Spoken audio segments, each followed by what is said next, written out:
చాలామంది పవన్ కళ్యాణ్ గారిని రాజకీయాల్లోకి రాకముందు నిజంగా నీకు ప్రజాసేవ అంటే ఏంటో తెలుసా? రాజకీయాలు ఏ విధంగా నడిపియాలో తెలుసా? నువ్వు ప్రజల్లోకి వచ్చి ఏం చేయగలవు? కొంతమంది అయితే వార్డ్ నెంబర్ కూడా నువ్వు గెలవలేవు. మీరు చాలాసార్లు వినే ఉండరు.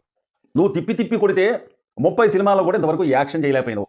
నువ్వు ఒక హీరోవి. సినిమాలలో ఏదో ఉద్ధరించినట్టుగా ముఖానికి రంగులేసుకుని తిరిగే నువ్వు సినిమా మొత్తం మీద ఒక 4-5 పాటలు, లేకపోతే ఒక 5-6 ఫైట్లు. ఇతను సినిమాకి మాత్రమే హీరో, రాజకీయాలలో జీరో అని పవన్ కళ్యాణ్ గారిని ఇష్టం వచ్చినట్టుగా ఇష్టారాజ్యంగా లకారాలతోని కూడా సంబోధించి తిట్టిన వాళ్ళు చాలామంది ఉన్నారండి రాజకీయాలలో.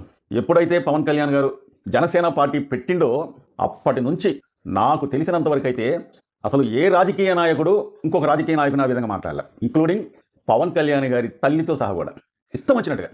పవన్ కళ్యాణ్ గారి తల్లినే కాదు, చిరంజీవి ఫ్యామిలీ మొత్తం కూడా వదిలిపెట్టలే.